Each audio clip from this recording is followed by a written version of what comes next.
Yes, assalamu alaikum everyone. Walaikum salam.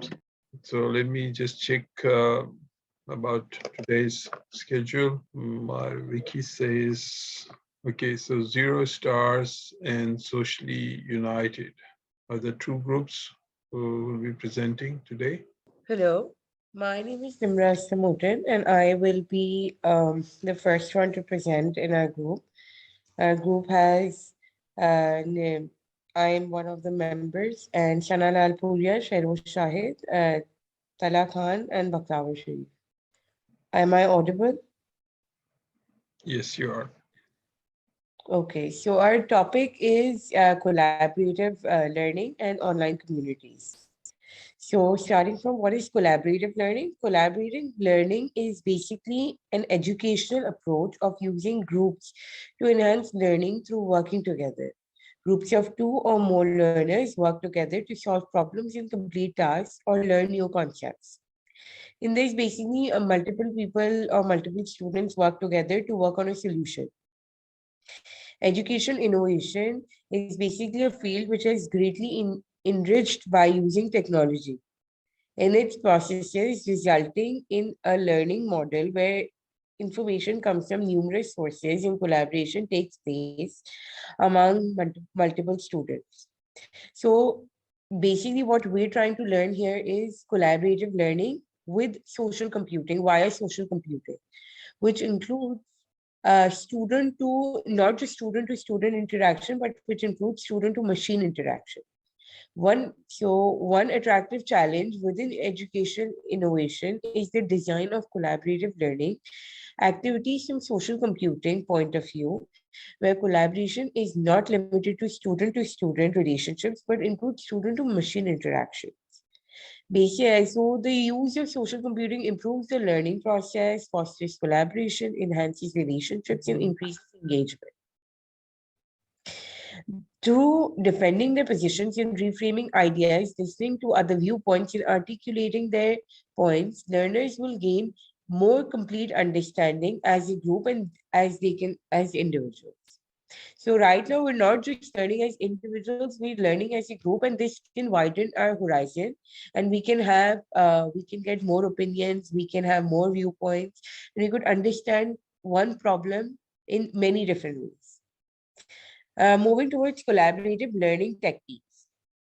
So there are multiple techniques. Usually when we're in universities or schools, we tend to go through case studies, problem-based learnings, peer teaching methods.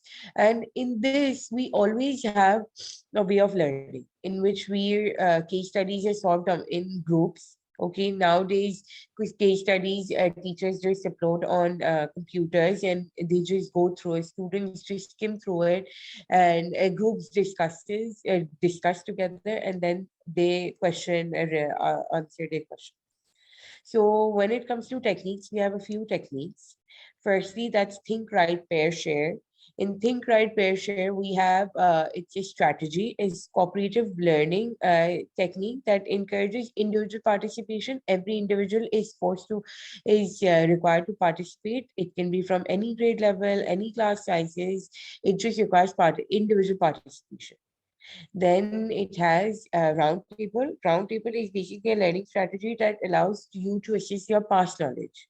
You recall your information, you practice communication, you have your own understanding is tested through this. And then Jigsaw is a collaborative learning that gives students practice is acquisition and presentation of new material. Any new debate or any new topic that comes, you discuss over it and you go through over it. Then you have concept mapping. Concept mapping is basically collaborative techniques that allow students working in groups of illustrating that connections that exist between terms or concepts covered in course material.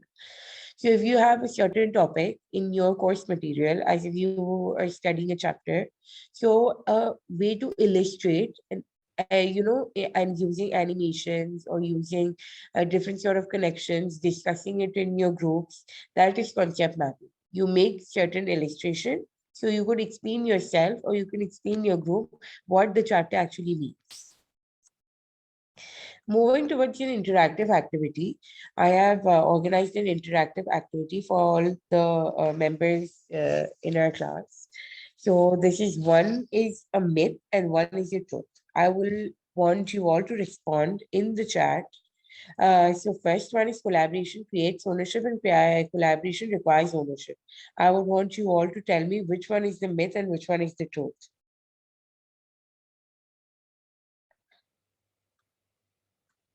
Can you all start responding?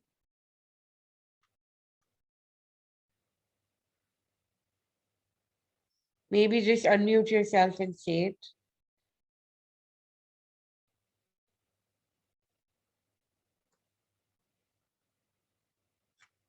So you want us to tell you whether the first in the first pair, which one is true and which one is not, right? It's a myth. Yes, yes, that's what I want you to respond.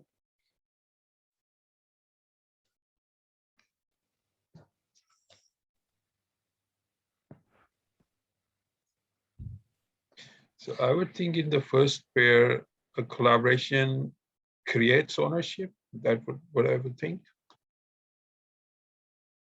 So the answer to this is collaboration requires ownership. The reason is that every individual works on that the personal commitment towards themselves. That is individual building. And it requires ownership in a sense that everyone needs to work on themselves first, and then they can present themselves in a group. Okay. So we have a few responses in which everyone says first is a myth and other is the truth. Yes, Tayeba, you're right. Moving towards the other one, people skills are far more important than smart and intelligence. The best ideas happen when you hire smart people. Out of these two, one is a myth and one is a truth. Can you please respond?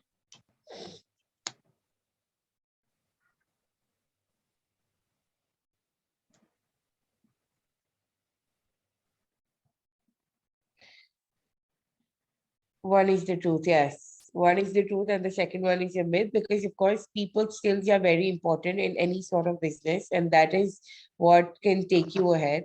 Actually, New York Times released a very famous saying, which was it was basically mentioned by someone at HR in Google, head of HR in Google, in which they said that GPAs are worthless as a criteria for hiring and test scores are worthless.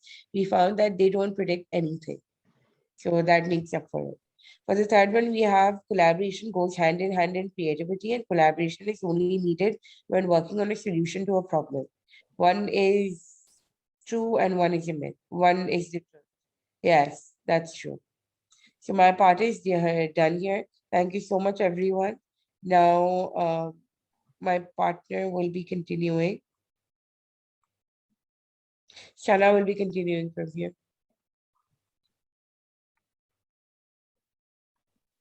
Okay, hello guys. So now I will move on to talking about online communities. So basically, what are online communities?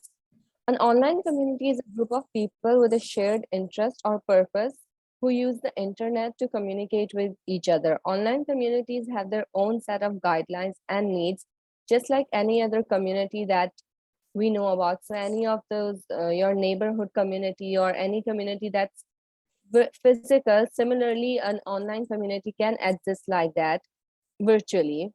Moving on. So now we talk about the types of online communities. So there are three types of online communities. One is market research online communities, right? So here, basically, companies build these communities to understand their services or to understand more about their product, how the customers are reacting to their product or service. And then they use this, they collect this information, and then they can use it to refine their business product or their process or service. It's basically a research method. It's basically a focus group that's very closed, and it allows them to build a community and understand what their product is doing and how customers are reacting to it.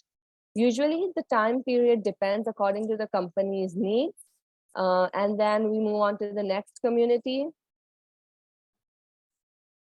the brand communities. This is a professional network to bring people together around a centralized shared organization based experience. So basically the company groups that we are in, or it's used by companies where they add all their customers, and it allows them to create a sense of brand loyalty, which will allow the customers to then be advocates. It can also be an employee community where there are employees, they're talking about their daily tasks, they're talking about what's going on around the company. So like, for example, finance department and the marketing department can communicate together in this community. Moving on to the last type of community. This is a learning community. This caters to the constant need for professional development. This keeps the company's clients and employees at the front. These communities are also referred as professional development platforms.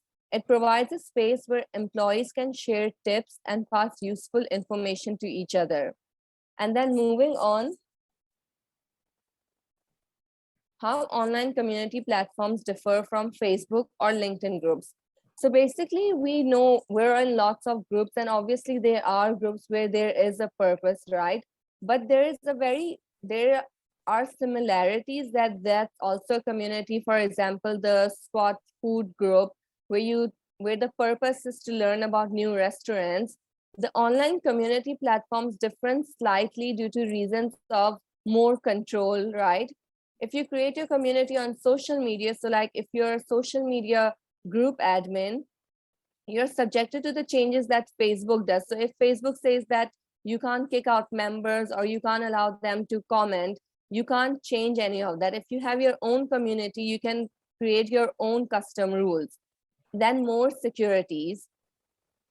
With a Facebook or a LinkedIn group, you have a limited ability to protect your members' privacy and your own information. So if you don't want anyone to know you are the admin, you won't be able to do that with a Facebook or LinkedIn group. They would be able to see, or they would be able to figure it out, because you can see who the admins are, who the moderators are, right? And then more data. So all the data that if you want anything to analyze, if you want to know about your customers, your users, you won't be able to get that from a Facebook group. So with your online community, you can collect your own data. Moving on, characteristics of online communities. So they are built for engagement and empowered communal support. So for example, an online community can be based on all the customers of Sephora, where they can interact with each other. They can understand if anyone else is going through the same thing, if anyone else has this product, how it's working. And then online communities are vibrant and multidimensional. So this means that online communities are not based on they're not restricted to one region. They can be from all around the world. And it allows the communication to two ways. So there's not going to be only one person that's just posting and everyone else is reading.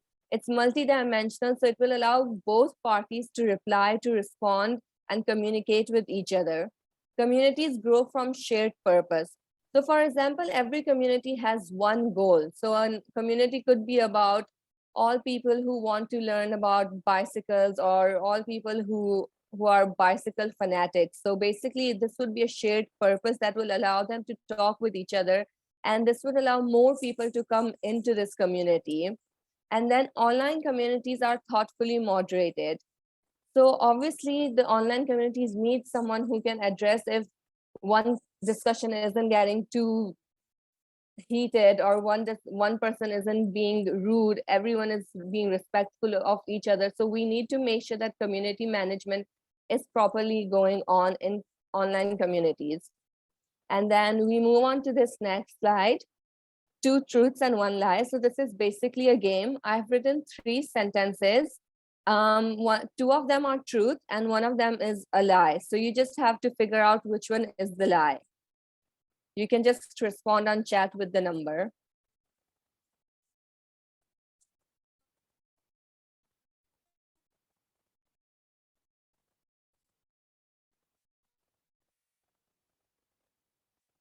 Online communities are less secure than social media groups. Brand loyalty can be increased through online communities. They are based on a shared purpose. Yes, 1 is true. 3 is true. Okay. 1 and 3 are true. Okay, yes. Online communities are less secure than social media groups. That's the false one. Brand loyalty can be increased through online communities. That's also true. And online communities are also based on a shared purpose. That's also true. The first is the lie. That brings me to the end of my section, and moving on, Bakhtawer will take over. Thank you. Hello, my name is Bakhtawer, and I'll be starting with the advantages of collaborative learning. So in collaborative learning, learner organizes their thought, presents a cohesive argument to demonstrate their points, defends that point to their peers, and convince others that the argument is correct. This active engagement means that the individual learns and retains more knowledge. Another advantage is peer learning. In collaborative learning environments, students will learn from their fellow students. Sometimes peers will be able to explain concepts better than anyone else. Collaborative learning also improves critical thinking. During collaborative learning, students will be expressing their opinions or ideas with other students in the group, providing feedback.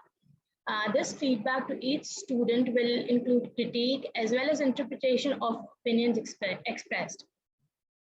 Individuals learn how to think critically and quickly while taking new information and adjusting their viewpoints as new ideas are introduced. Learners benefits from hearing diverse viewpoints. Studies show that when a person is exposed to diverse viewpoints, especially from people with various backgrounds, they learn more. Another advantage is that it improves communication skills. So working in groups to learn will encourage people to improve their communication skills. They will need to learn how to communicate their opinions or ideas and how to listen to others' opinions and provide feedback. Collaborative learning also enhances problem-solving skills and also improves cultural awareness. Moving on to the next slide. So the disadvantages of collaborative learning. So people tend to learn at different speeds, which is why any group work can sometimes take longer than individual learning. And the other disadvantage is that it might be uncomfortable for some students because some students might not be comfortable learning or working in a group setting. For them, these situations might seem hostile, and they might be anxious in a classroom which has a collaborative learning approach. This especially in regards to shy or introverted students who would rather work by themselves rather than in a group. Another disadvantage is that some students might just loaf around.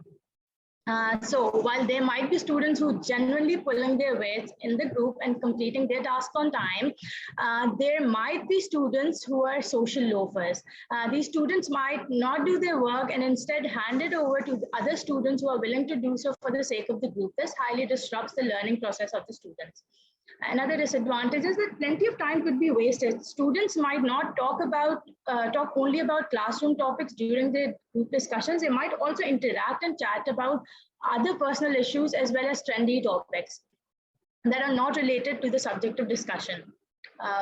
Another disadvantage is the students who do not have the right skills might find it difficult. For collaborative learning to be effective, the students need to be equipped with certain skills such as communication skills, feedback skills, active listening, or empathy.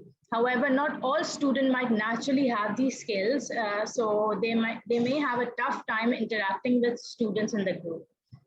And another disadvantage is that assessment may be very difficult because students are working in a group setting, so it might be difficult for teachers to grade them. Moving on to the next slides, I'll be talking about advantages of online community. So communities create a link between customer and real people at the organizations. Users with question can tag fellow members in a discussion or post a question and expect response from someone in the community.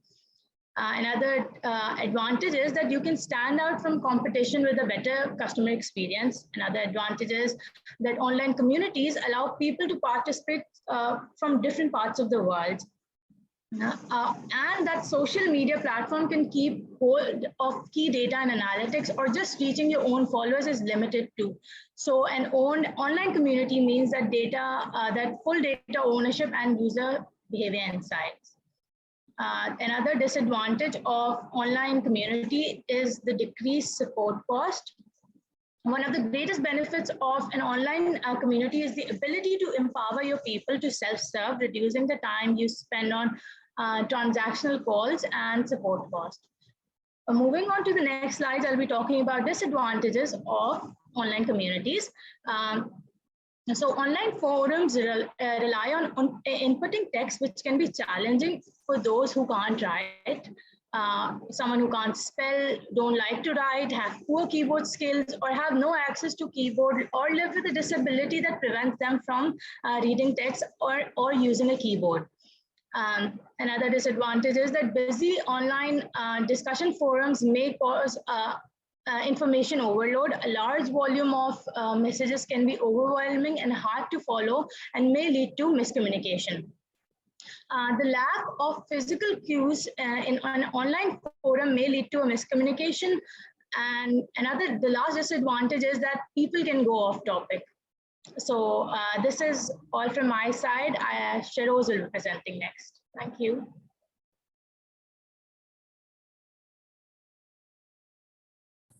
All right, thank you. Hi, my name is Sheroz, and I'll be taking on from here. So let's talk about the impact of COVID-19. So one fact that we all know is that COVID-19 was nothing short of life-changing for all of us. And there's no industry, there's no entity or job in this world that wasn't impacted by COVID-19. But obviously that impact is both positive and negative. There were different types of impacts. कुछ के लिए फायदा हुआ, कुछ का नुकसान हुआ. Almost everything was impacted by it. So we're going to focus on how, what a specific impact it had on both collaborative learning and online community. So as we defined what collaborative learning was earlier, it's a bit important for us to understand how COVID-19 impacted it and how it helped it grow.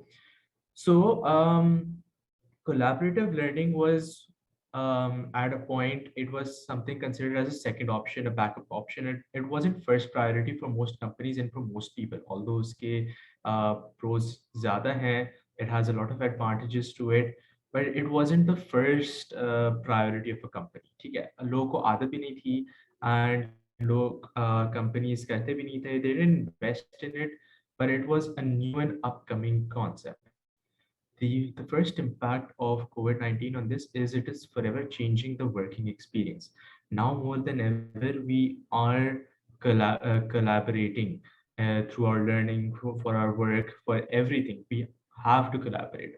One of the reasons that we have to do this is because in the peak lockdown times when we had zero physical interaction, all we had as human beings, social interaction is extremely important for us. Humans cannot survive without social interaction. So this replaced the physical interaction that was missing from our lives, was replaced by collaborative learning. What does that mean? It means that it became from the second or last priority to the first priority for an unknown amount of time. We had no idea how long this was going to take place, how long we're going to be in lockdown, how long COVID is going to be there. So people, made it their first priority, and it eventually ended up becoming the norm. Something that would not have been possible if COVID was not here. Okay?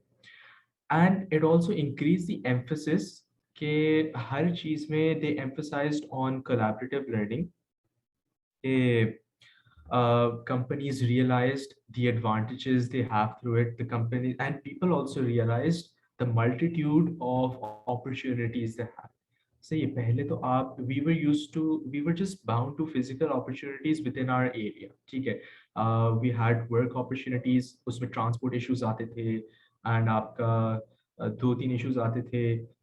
What it allowed us to do was expand our network from, let's say, local to global. If we're collaborating, you necessarily don't have to collaborate with someone from the same country. You can collaborate with people from any country in the world. You have online communities as well that will help you do that. So that was one of the biggest impacts it had, was that it diversified everyone's experience. that people started taking this opportunity to go out of their comfort zones, trying talking to people from different countries, and collaborating with them through work environment as well. So in the same way, uh, when we look at the COVID impact of COVID on online communities, I don't think this is a difficult topic to talk about. I think it's very obvious. The online communities, uh, COVID only strengthened them. We all know कि जितनी emphasized थी वो जितनी important थी वो COVID actually increased their importance, because now everything is dependent on online communities. And when you're cooped up in your house for you don't know how long, all you have is your laptop and the internet. It created massive expansions because people started joining as many online communities as they could. It made learning more accessible. It allowed us to, as I said before, it allowed us to diversify experience.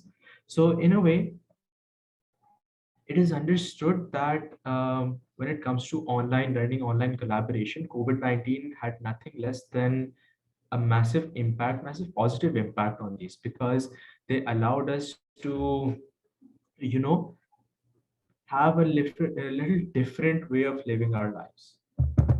So how are they linked to social computing? Before I answer this, I would like to ask any one of you if they have an answer, but how do they think that this is linked to social computing? If you can write it down the chat, or you can say it on the mic, how do you think this is linked to social computing?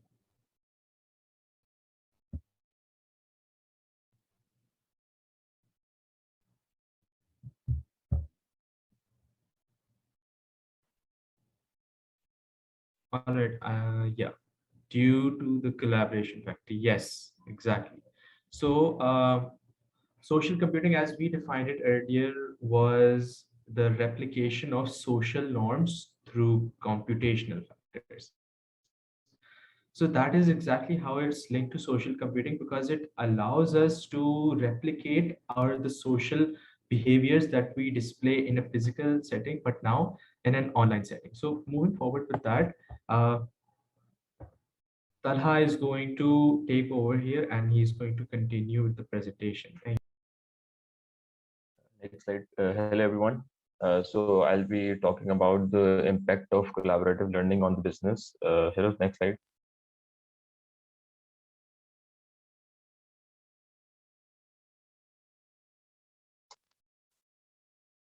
Can you please? Yeah. So we have heard this statement a lot in the corporate world. Please get back to the work. So the reason behind this is that collaborative learning or socializing was not very much appreciated or accepted in the corporate world, because it was supposed to be unproductive and a waste of time. But in the most recent time, especially after COVID, as Sheros mentioned, we have noticed this and we have witnessed this, that things are changing a lot. In fact, collaborative learning does not only contribute to the business in many ways, which includes it increases the productivity. It also helps the employees to empower themselves, and it saves a lot of time, which all contributes towards the success of the business. So coming towards the productivity increase, Sharus, can you please move to the last slide? So workers from all around the world and in the different time zone can collaborate and communicate at the same time effectively. Though they are able to share their projects, share multimedia, just like we have Google Docs, we can share the Google Doc links and the link for Sheets, Google Sheet too. So they can work simultaneously on the same time on the same documents, and they can communicate instantly and propose new ideas. Other than this, it is a huge benefit for the companies because they're able to transfer knowledge and skill set, which makes the workforce more efficient. Apart from this, we also need to understand that that utilization of collaborative learning is in demand by the next generation, which is the nation we are coming from, because we are aware of this and we are comfortable in working in such environments. So that's why companies and businesses are adopting this too. Lastly, happy employees of a company are the productive employees. So by building an engaging workforce in this way, the companies can increase the employee retention and the job satisfactions for the employees too. Heroes, can we move 2 slides forward? So next one is it saves a lot of time. So the concept is if we have a central area for learning content that can be updated and accessed from anywhere, so it saves a lot of time. All of employees sitting in different ventures or different regions can simultaneously access these platforms to get information, and you do not have to do to manual searching of files in the cabinets or in the policy handbook. So this saves a lot of time. And apart from this, a solid collaborative learning system ensures that the workers can access crucial information at their fingertips. Further, collaborative learning also saves a lot of time in processes like, let's suppose, onboarding. So if a person just joins a company, it almost takes a month in the onboarding period. So he is not dependent on any other person to answer to his queries one-to-one directly. He can just go through the SOPs available on the collaborative platform, and he can get the hand on with the department he's working on or how the things work in the company. Moving on, it also empowers. You just have 1 minute to wrap up because we're running out of time as well. Okay, sir. So the next one is empowering the employees. So employees can work together. It always benefits the company. Like utilizing collaborative learning system, it allows the workers who are shy to take part and ask questions in the meetings. Further, they can also like take part in the capacity where they feel comfortable, like they can just like the comment or send an emoji for if anyone else is addressing in the meetings. Here are some of the examples I've shared. This is where the companies who have adopted collaborative learning, like AlphaSite is one of the companies, they adopted collaborative learning to help their restructure their onboarding program. So with their learning and development team transformed the 2-week onboarding process into a more engaging and digital one. They made a 5-hour digital program, a training session program, which was better for the employees. Other is Appin. They also simplified its tool stack by switching on to the all-in-one collaborative learning system. And now Appin can easily train their employees and the new customer on the new release, and which has made the process even faster. And it directly uses the insight from the experts who knows the releases better. Here are some of the examples of the online community which were successful. Like Mom 365 covers topic from getting pregnant to birth, baby development to raising children. In this community, the parents, they answer to each other queries. Next one is Foursquare Idea. This is a tech company which came with the idea of creating a community because the users used to edit the content on the app. So they created a super user community that continuously work on making the app better, and they maintain this relationship with the user by providing them motivation that their insights can be used to for the development of their product. Similarly, Duolingo is another community online language learning tool which experienced rapid growth in the past time. This platform started with just 40 users, and now different members of the community develop courses for language and team didn't even think when they started it. So that was it from my side, and that's the end of the presentation. And we also made a small quiz with regarding the presentation, which Sana will further guide you. Okay, guys, I'll just share the chat in the link and everyone can join quickly. So we'll start the quiz as soon as we have a few players. And then you can quickly answer the questions. There are only 5 questions. So I think let's get started. I'm just going to wait for a few players to join and then we can start. And this brings us to the end of our presentation. Thank you. Thank you very much. This was a very interesting presentation and a very interesting quiz at the end. I think that really boosted up the engagement. I would like to comment on this presentation, but in the interest of time, I would like to ask if the second group is ready for the presentation. I think we are. Yes, sir, we're ready. Please go ahead. Yes, sir.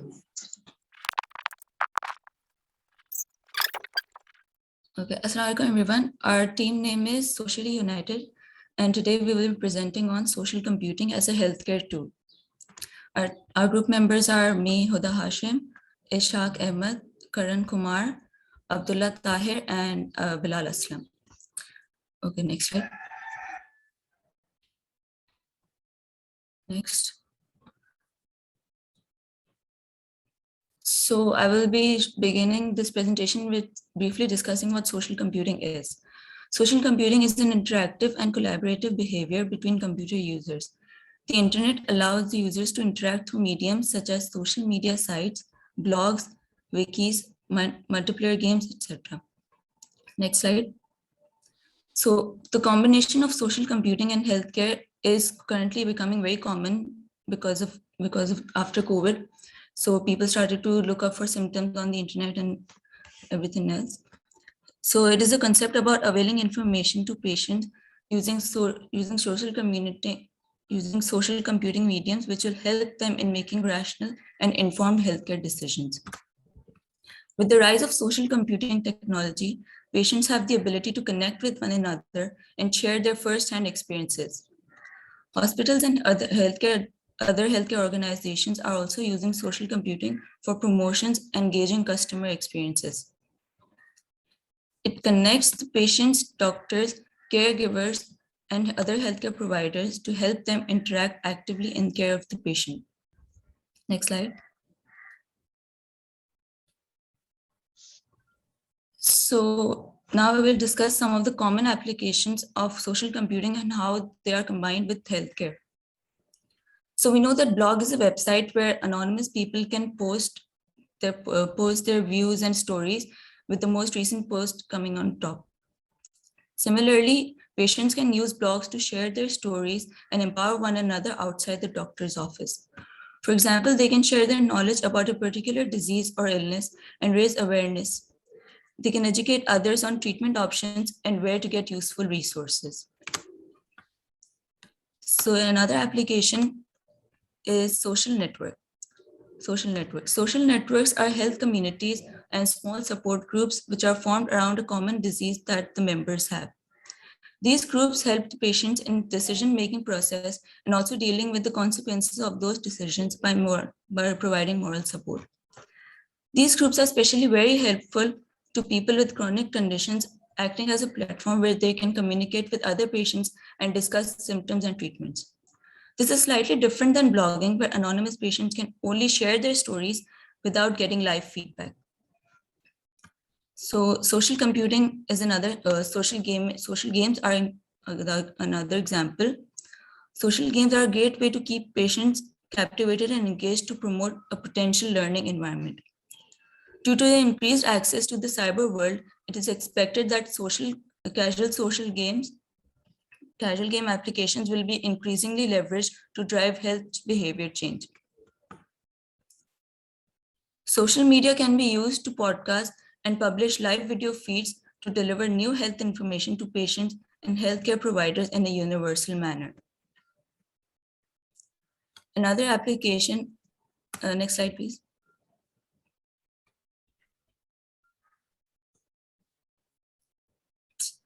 Another application is wikis. Wikis can be used anywhere that requires a collective knowledge of multiple people. So similarly, there are wikis for medical purposes, medical wikis that contain disease-specific information that will help patients gain more knowledge about the symptoms early on. And they can also correct some misconceptions about an illness because wikis allow users to edit other people's texts. Similarly, there are other social computing applications that are used for healthcare purposes, but we have only discussed these for our presentation today. So that was it from my side, and I would like to call my other group members to continue the presentation from here. Thank you. Assalamu alaikum everyone. My name is Mohammad Bilal Aslam, and I will be sharing with you guys the benefits of social computing as a healthcare tool. Next slide, please.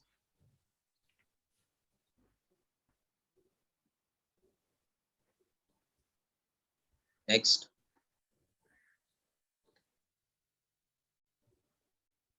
Sir, am I audible?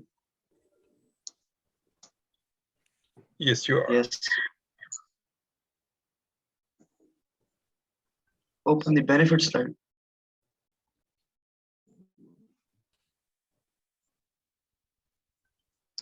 So one of the topics that I will be discussing is the benefits. Now, as we see that, as we know that blogs that are shared on the internet, they can have a huge benefit as related to social computing as a healthcare tool. The participants of blog websites get first-hand information from healthcare professionals and from other patients that share their experiences on such blogs. Now, a blog that is shared by a healthcare professional can be viewed by thousands of people and thousands of patients. So that is a one huge advantage of blogs.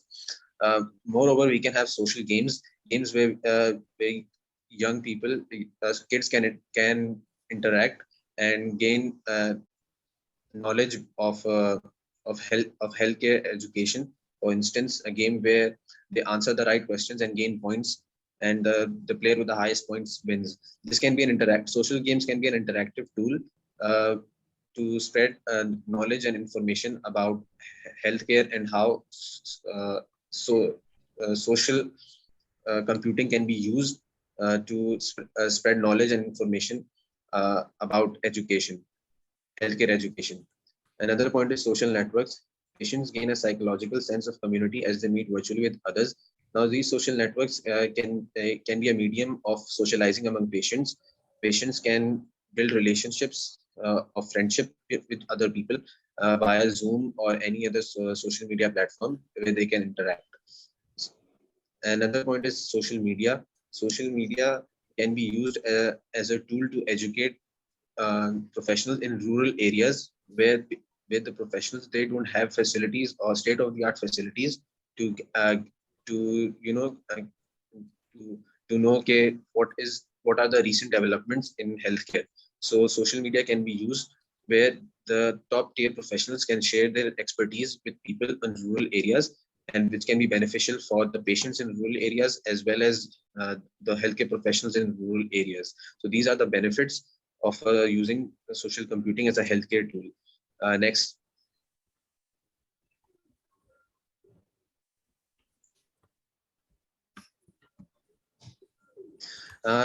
For everything, there are a few advantages and a few disadvantages. And now I will be talking about the downsides of all the things that we have discussed so far. Now, the downside of blogs is that there is a lack of reliability of the information provided in blogs, which raises trust issues. We know that every information on the internet is not basically correct. So therefore we need to make sure that the information provided is reliable. Now, as far as the social games is concerned, the problem with social games is that they can be addictive and they can become a health concern for kids and young people playing those games. It can cause headaches, and it can cause back pains and other health related issues. Now, the problem with social media is that people who create podcasts may only present information that is relevant or favorable to them, which promotes biasness. Now, for instance, any social media platform may only promote, according to their own interests, the health material which favors them, and not the public in general. So that is a downside to social media. Now, talking about the social network, patient data provided in social networking sites can be misused by third parties. As we all know, the safety and security in these modern times of the internet related things is a major issue. Cyber attacks and misuse of information is the talk of major of the developing world. As we know that recently the CEO of Facebook was also grilled by the congressman in the United States. So the misuse of data by third parties is a major issue. Next.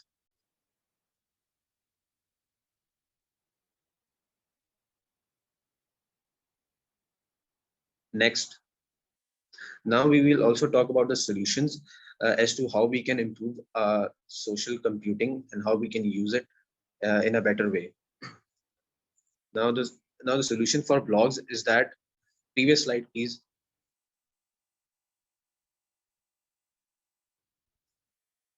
Now, the solution for blogs is that we only allow professionals to publish, and we issue licenses to professionals, and only those particular professionals be allowed to publish those blogs.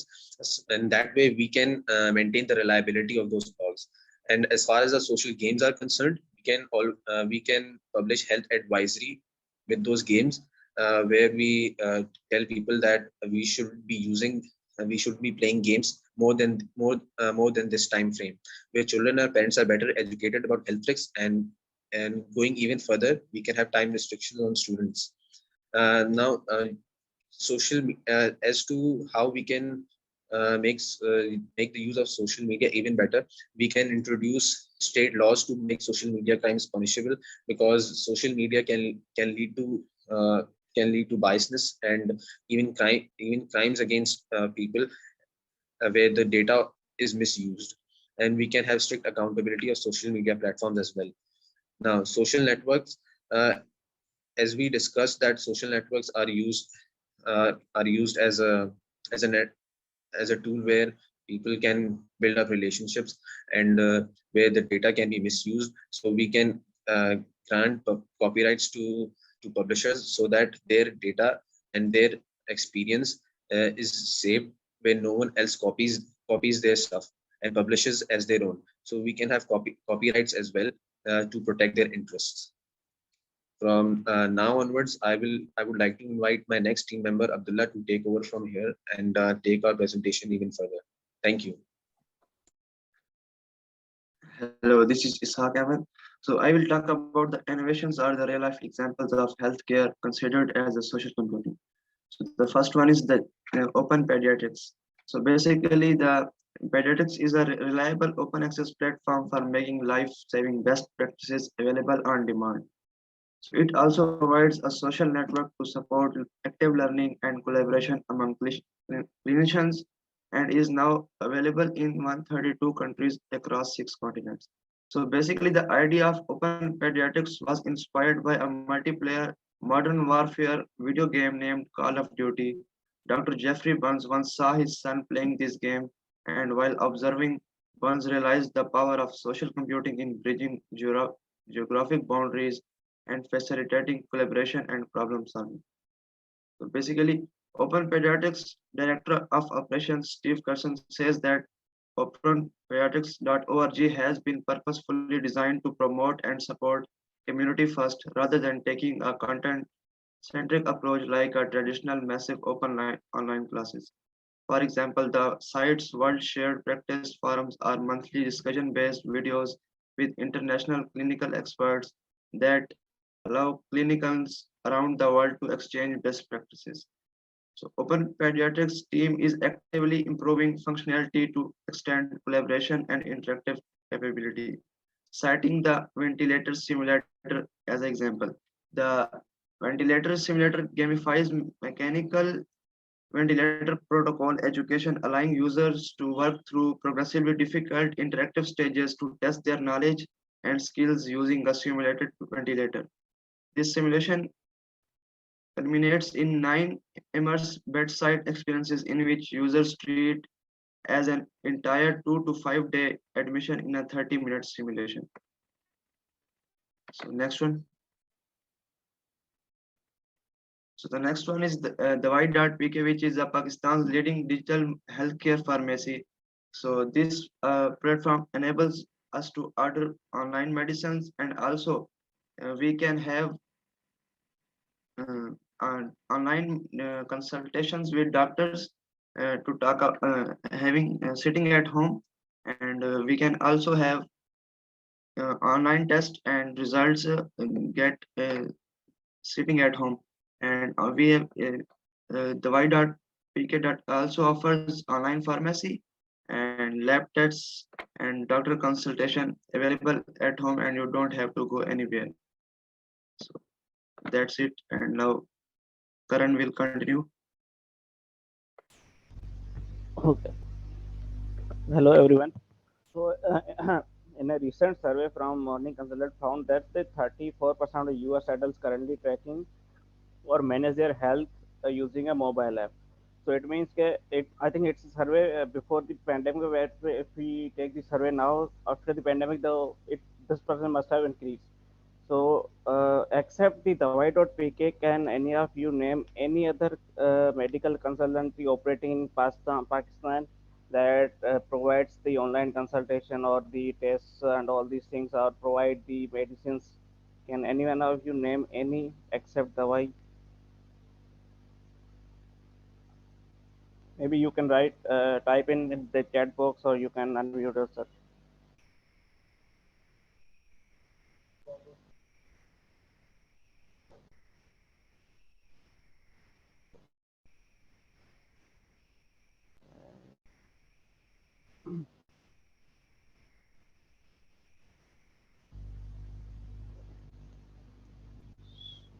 Hello, am I audible?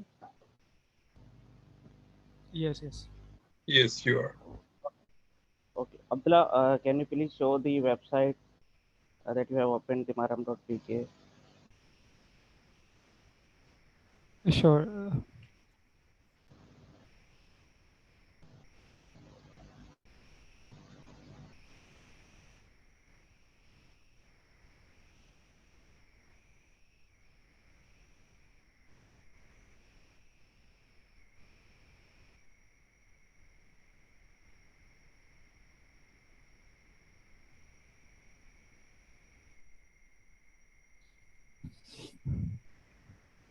So, this is a website that provides online consultancy from doctors to everything. You can search you can search the categories of doctors, like the dermatologists, they are gynecologists, or urologists, child specialists are searched. You can search by any specific doctor. You can search by any disease. You can also check the patient that have posted their queries about how they have felt during their any kind of disease or anything. So you can take the precautions that they have taken and encountered this disease.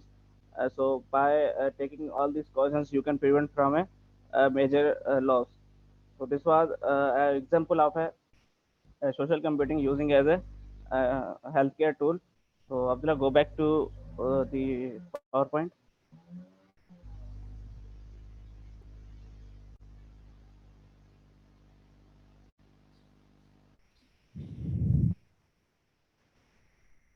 Yes, next Can slide. you see the screen? Yes, next slide.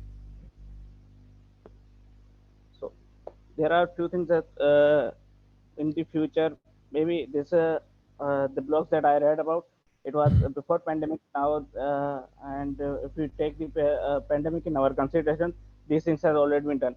So it combines the data on patient medical history, that your medical history will be to the on a social computing side. Maybe the targeted audience will be the patients and the doctors. The doctors will have their medical history. They can track your all the record from there, and the any kind of disease you have previously have, any kind of symptoms that you are now having or anything. So it can be easily be tracked. If we compare this thing to the manual work, you get all these your documents to the doctor, they check it and then give you another time. So it saves much of your time if they have all the data available in their system. So it's a real time health, and social computing platform will be a live every time you can check your health, maybe anything related to fitness or anything you want to check. And it also covers the insurance coverage and financial information to all the support providers, decision making, improve patient health or reduce cost. It also reduce cost, that it saves a lot of your time and the energy that you travel from your home to the doctor. You can also consult from an online doctor if he needs you to come to the hospital or for any checkups or anything. If your disease is serious, so you can visit it. Otherwise, you don't need to visit it to the. Otherwise, you don't need to visit the hospital. So I want to ask one more question. Have any of you watched Shark Tank India? Yes, yes. Yes. So I will tell you the two ideas that they pitched about the healthcare. So one was uh, basically it's a fitness app. So they have created a fitness app that you wear the band, in your hand or in your neck, and maybe anywhere. So you earn points by doing the exercises and all these runnings and the exercises. So you earn points from them, and they have integrated a social media platform where you can use these points to buy your necessaries. Maybe you can buy clothes, you can buy shoes, you can buy anything that you want from there. Like we have Daraz in here, they have something else there, but they have integrated this thing with them. So it gives you motivation to keep yourself fit and buy things easily without investing your money. With this is basically a motivation to uh, improve your health. So another idea that was pitched that they have also created a device that is called the animal's health. So you any pet that you have, you can make it where your pet, this item, it will track its health from every. It means you can, if your pet is a pregnant or anything, if he is causing any kind of disease, it will also track everything, and the heart rate from the heart rate and the but it means any disease that your pet is facing, or any symptoms that your pet is not well, any kind of this. So this just a small device. They wear it in their pet's air, and then track all these things. So this was all from my side. Now the Abdullah I will talk on. अस्सलाम वालेकुम everyone. अच्छा, मैं अभी बाकी सबसे पूरी class से discussion करूंगा ताकि हम लोग एक अपनी प्रेजेंटेशन को सम अप कर सकें। मेरी आवाज़ आ रही है ना? Yes. ओके, सो सबसे पहले तो मैं एक शीट शेयर कर देता हूँ, वो सब प्लीज़ ओपन कर लें।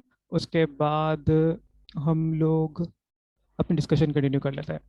अच्छा, इस शीट में कुछ क्वेश्चंस हैं, I would like you to go through those, और उस पर जो भी लोगों का रिस्पॉन्स है वो उसी पे आ जाएगा, ताकि हम लोग एक साथ ही सब रिव्यू कर सकें। बाकी मैं इन जनरल बाकी सबसे क्वेश्चंस पूछ लेता हूँ, जिसके पास भी जवाब हो please feel free to give your input.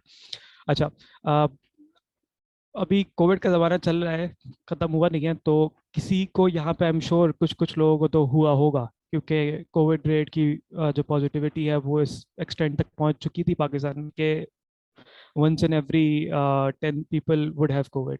तो यहाँ पे किसी को कोविड हुआ है? कोई बता सकता है अपना?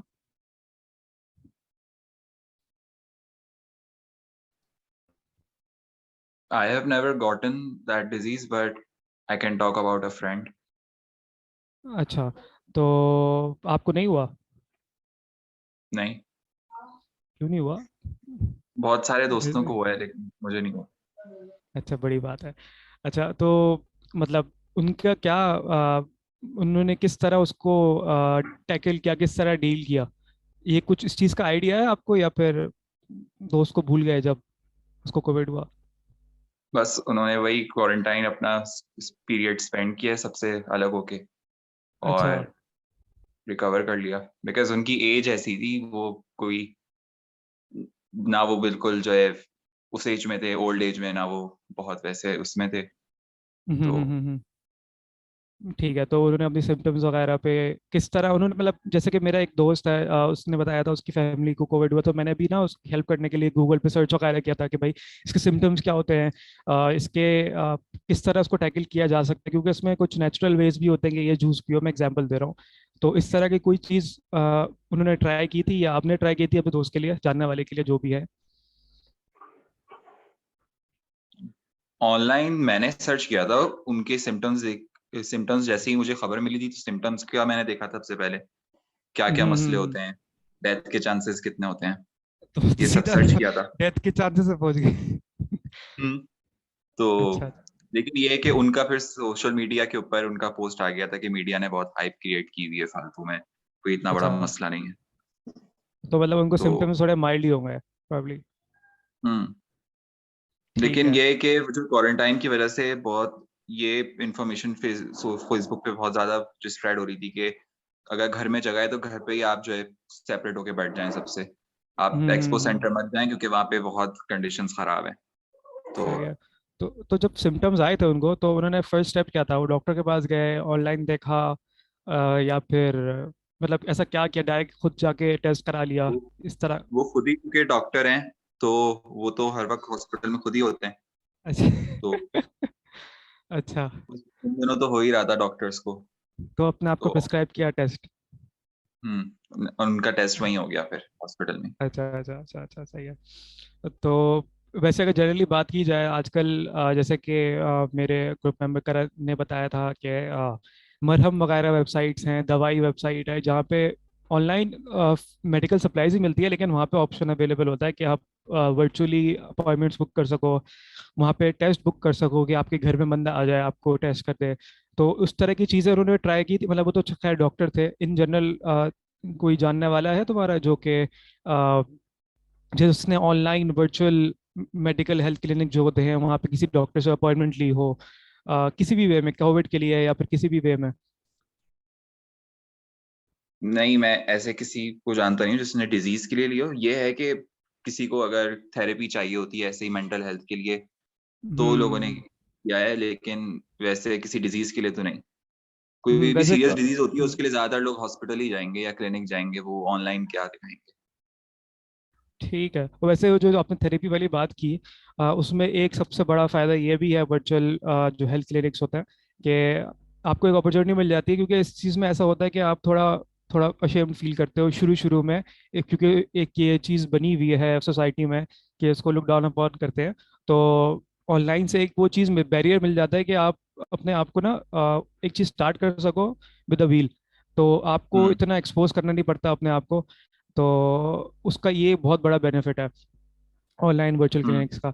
I think तो इसके अलावा हाँ। Bhaktawar has a question or a comment. Bhaktawar, do you have a question? Yeah, so actually I feel like कि आजकल online consultations वगैरह बहुत they are very in, so like Ehsan said कि आजकल कौन करवाता है, आजकल काफी लोग करवाते हैं, because like my mom has regular checkups, तो अब doctors भी उनको यही suggest करते हैं कि instead of coming to a hospital and exposing yourself to the virus, it's better कि आप online consultation ही अपनी करवा लें. So that's what we लेकिन do now. ऐसा है कि यूजुअली दोस्त जो है वो डॉक्टर्स वगैरह ही है ना, तो वो हॉस्पिटल भी होते हैं तो उनके लिए आसान होता है। But like I'm just saying कि आजकल बहुत this is so very in right now कि सब आजकल करवा रहे हैं online consultations, काफी in हो गई. Even I have got a consultation on दवाई PK, I think अच्छा, दवाई.com, कैसा उसमें मैं कैसा करवा रही एक्सपीरियंस था? हूँ. It was किस good. चीज़ के लिए, मतलब वैसे जनरली अगर थोड़ा पर्सनल सवाल है, लेकिन किस चीज़ के लिए था? It was for कोई skin. ओके।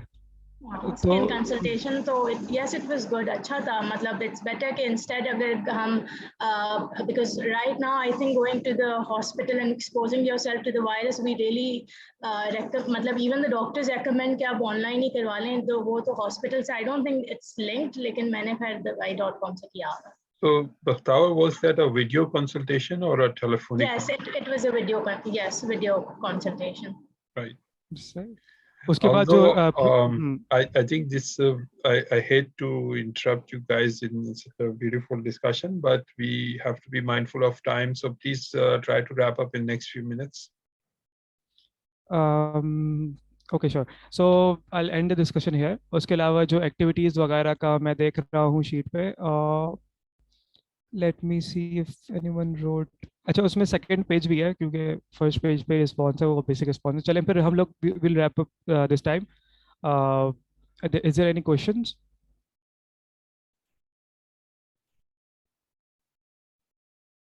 किसी को कोई सवाल है?